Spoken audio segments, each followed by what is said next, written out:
Para entender Bolsonaro, é preciso levar em conta uma famosa frase de Napoleão Bonaparte. Napoleão foi um grande estadista, um grande estrategista, um grande líder militar, foi uma pessoa de muito sucesso, mudou os rumos da Europa e, portanto, do mundo em que vivemos. Bom, Napoleão, dentre muitas frases famosas e sapientes, afirmou uma vez que a burrice não é um obstáculo para ter sucesso na política. Bolsonaro é, ao mesmo tempo, burro e teve muito sucesso na política, se tornou presidente. Veja, hoje nós sabemos que a inteligência ela é dividida em várias facetas. Existem vários tipos de inteligência. Muitos psicólogos, já li livros que eles afirmam que existem 7, 8 tipos de inteligência, não só a inteligência cognitiva, racional e emocional, mas muitos subtipos de inteligência. É óbvio que Napoleão não sabia disso, ele estava pensando a inteligência na época dele como perspicácia, a inteligência política como capacidade de ver o mundo com muitas nuances. Bolsonaro não é assim, ele não vê o mundo assim. Mas mesmo assim, e talvez até por isso tenha tido sucesso, foi aquele deputado de baixo clero que falava coisas completamente escandalosas, estapafúrdias, e que por isso tinha um sucesso midiático que o levou a crescer até mesmo antes da campanha eleitoral. Cresceu e apareceu para o eleitorado, e isso viabilizou, e isso o tornou competitivo na eleição de 2018. Pois bem, apesar desta burrice, Bolsonaro tem o quê? E aí vamos ver como é que ele concilia. Eu acho que ele tem um determinado instinto de sobrevivência.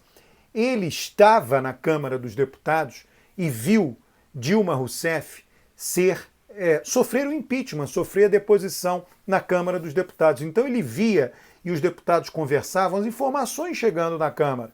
Chegava lá numa terça-feira, que se sucedia um domingo de manifestações no país inteiro, e ele conversava com seus pares na Câmara. E como é que foi a manifestação em São Paulo ou no Rio? Foi assim, foi assado, estive presente, aconteceu isso. Então ele viu manifestações ocorrendo e viu a relação disso com o impeachment de Dilma.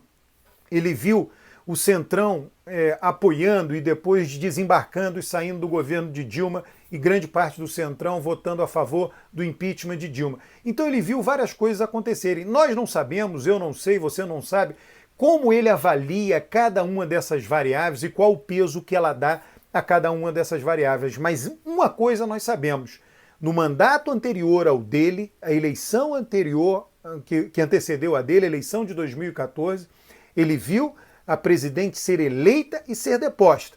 E ele não quer ter o mesmo fim. E ele está se comportando, e é aí que eu me refiro a seu instinto de sobrevivência. Ele está se comportando para não ter o mesmo fim. Outro dia, conversando com um amigo meu da área de ciência política, fiz essa afirmação e ele disse: olha, mas se Bolsonaro tivesse instinto de sobrevivência, ele não teria feito o que ele fez na pandemia. Todos os líderes no mundo inteiro se tornaram mais populares ao seguir o caminho certo de combate ao coronavírus, e Bolsonaro seguiu o caminho errado.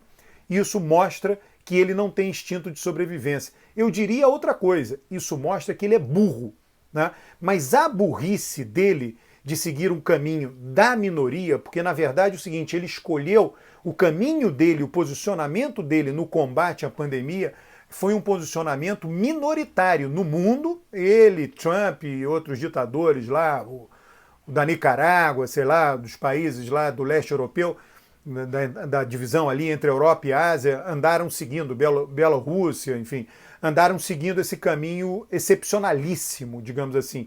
E seus respectivos países vão demorar a sair do pior da pandemia. Os outros países vão sair mais rápido, e Brasil, Estados Unidos e outros países que tenham adotado o caminho errado, o caminho que eu disse, orientado pela burrice de Bolsonaro e dos outros líderes, vão levar mais tempo para sair, com mais mortos, levando mais tempo, com uma situação econômica mais complicada. E isso vai ter impacto em quê? Na popularidade de Bolsonaro. Mas ele ainda assim conseguiu preservar um determinado núcleo de apoio. E hoje, quando ele nota que o caminho dele foi errado, sei lá, se é que ele nota, ele em algum momento talvez ele tenha pensado em mudar e pode ter dito: não, eu já entrei tanto, né? Aquela história de entrar pelo cano. Quando você entra pelo cano, não tem como sair do cano. Você só sai quando o cano acaba. E quando é que o cano de Bolsonaro vai acabar no posicionamento dele com a pandemia? Na hora que a pandemia refluir no Brasil. E, como eu disse, vai ser mais lento isso, vai demorar mais do que em todos os demais países.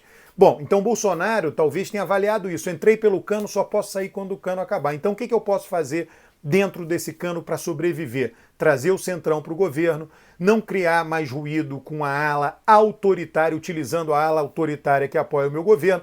Então o instinto de sobrevivência de Bolsonaro tem se manifestado como? Colocando fortemente o Centrão dentro do governo, abraçando, acolhendo mesmo o Centrão. E ele está fazendo isso. Sumindo de eventos, ele já fez isso por 4 domingos. Eu vou contar aqui alguns domingos, em algum momento a gente pode perder a conta, mas há 4 domingos ele não faz nenhuma declaração, ele não faz nenhum ato, ele não vai a nenhuma manifestação, não apoia nenhuma manifestação antidemocrática. E elas até se esvaziaram muito. Inclusive, todos aqueles grupos antidemocráticos que estão sendo apertados pelas instituições, pelo Supremo e outras instituições, Bolsonaro não os defendeu. Ele não foi a público defender Sarah Winter, ele não foi a público defender lá os blogueiros ou os youtubers da direita que estão apagando vídeos, sei lá, já apagaram não sei quantos mil vídeos desde que o aperto começou e ficou mais claro. Então Bolsonaro não foi em defender ninguém. Então veja, a postura, ele deixou de ir no cercadinho do Palácio do Alvorada, na entrada e da saída lá dos dias dele, supostamente de trabalho. Então ele simplesmente refluiu, ele está compondo. A própria escolha do ministro da Educação, em que pese toda a coisa do currículo, mentiu sobre o currículo, enfim, vários ministros, né, mentiram sobre o currículo e não foram tão, digamos assim, perseguidos quanto o ministro da Educação indicado por Bolsonaro. Isso daí é um assunto para um outro vídeo, é o assunto negro-branco, né? O branco, quando mente, é mais aceitável do que o negro quando mente. Mas, como eu disse, isso é um longo assunto. Tá? Eu queria, né, acima de tudo, chamar a atenção que a escolha do ministro da Educação é fugir da ala ideológica. Então, essa direita mais ideológica, autoritária, Olavo de Carvalho, esses manifestantes, Bolsonaro está tentando se livrar deles. É instinto de sobrevivência. Por conta de todos esses movimentos de Bolsonaro, na minha visão, o impeachment se tornou mais distante. Lá atrás eu gravei um vídeo, você acha no meu canal do YouTube, eu mencionei que o impeachment tinha aparecido no horizonte. Eu sou muito conservador na minha análise de impeachment. O impeachment é algo muito difícil de ser realizado. Se o impeachment de Bolsonaro não for realizado esse ano, tudo indica que não será, ele muito dificilmente será realizado no ano eleitoral. A única janela seria 2021. Né? 2021, olha, não é possível, tá? Mas eu imagino que o pior da pandemia terá passado. Pode ser que o Brasil chegue ao final do ano com mais de 150 mil mortos. Ele fecha o primeiro semestre de 2020 com 60 mil mortos. Tá? E não chegou ao pico. Todo mundo sabe que o número de mortos após o pico é maior do que antes do pico, porque antes do pico sobe rápido e após o pico cai devagar o número de mortos. Então o número de mortos depois do pico é maior. Se nós temos em torno de 60 mil mortos no primeiro semestre, fechando o primeiro semestre, nós vamos ter mais de 60 mil mortos no segundo semestre, o que é terrível, é absolutamente desesperador. Absolutamente desesperador, mas é onde vivemos, é o país que vivemos. E por conta disso, Bolsonaro fez todos esses recuos e isso deixou o impeachment mais distante. Eu acho que é muito improvável que o impeachment ocorra no ano de 2020. E aí, no ano de 2022, também seria por conta de ser o ano da eleição presidencial, a reta final para a eleição presidencial. A janela seria o ano de 2021 e isso tudo dependeria de quê? Da crise econômica ou não que tende a acontecer ou a perdurar no ano de 2021. E o nó górdio da crise econômica, o calcanhar de Aquiles da crise econômica, é a situação das finanças públicas do Brasil.